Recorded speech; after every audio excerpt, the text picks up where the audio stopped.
What makes a heart finally fracture after years of bending, what transforms a luxury sanctuary into a crime scene, and what drives a man once a titan of industry to fire 11 rounds into the woman he considered his world. It happened on a heavy, silent night in Jackson, Mississippi. A neighborhood defined by manicured lawns became the stage for a tragedy written in the ledgers of a failing marriage long before the first shot was fired. Neighbors reported a heated argument, a chilling silence, and a rhythmic succession of blasts. When authorities arrived, they found a woman's life extinguished on marble, and a man sitting in his wheelchair staring at his hands. A man who once controlled billions was now left with nothing but the echo of his own rage. Welcome to True Crime Frontier. If you find yourself captivated by the dark intersections of wealth obsession and the thin line between devotion and destruction, hit that like button and subscribe. Tell us where you're joining us from today. The True Crime Frontier community spans the globe. This story doesn't begin with a muzzle flash, it begins with a notification.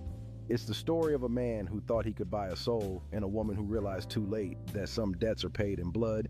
Marcus Thorne first saw her on a Tuesday in 2018. He was 45, a logistics mogul who moved millions of tons of freight, yet Marcus himself was stationary. A spinal stroke 3 years prior had left him paralyzed. He sat in a high-tech office, the silence broken only by the hum of his computer and the phantom ache in his legs. His second wife had left months after his diagnosis, unable to reconcile her life of galas with the reality of being a caregiver. Loneliness was a physical weight for Marcus. That's when Maya Saint James appeared on his screen. She was 29, an aspiring influencer with a following that craved her brand of attainable luxury.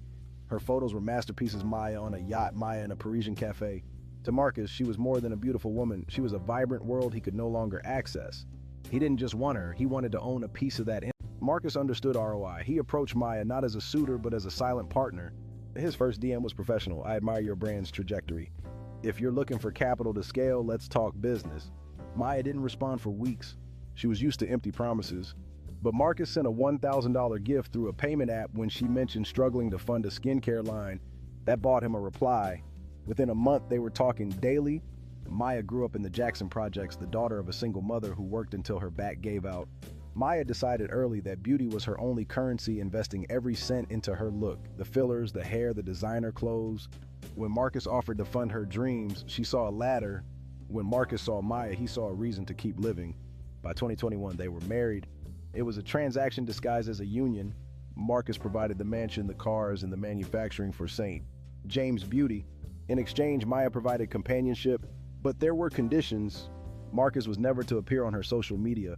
To her million followers, Maya was a self-made queen, single and thriving. They lived in the same house, but in different hemispheres. She lived in the light of her ring lights. He lived in the shadows of the downstairs office. For 3 years, Marcus watched her from his wheelchair. He watched her film videos in the kitchen. He paid for wearing jewelry he bought, talking to fans about how hard work had given her this life. He became a ghost. He would roll into a room and she would signal for him to stop so he wouldn't ruin the shot. The end began in 2025. Marcus's therapist asked, "At what point does your generosity become a bribe for love that isn't coming?" Marcus realized he was just a human ATM.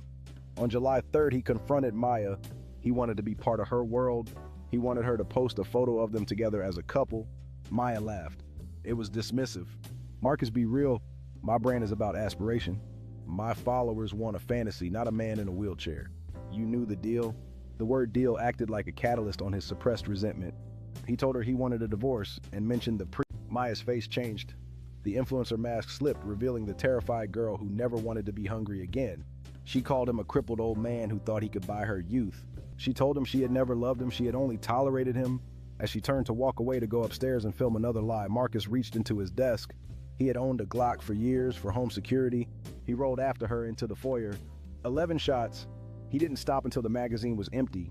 The trial in 2026 was a media circus. Was Marcus a monster who executed a woman for independence, or was Maya a predator who drained a disabled man's soul until he broke? The jury didn't care about the nuances. They cared about the 11 shell casings.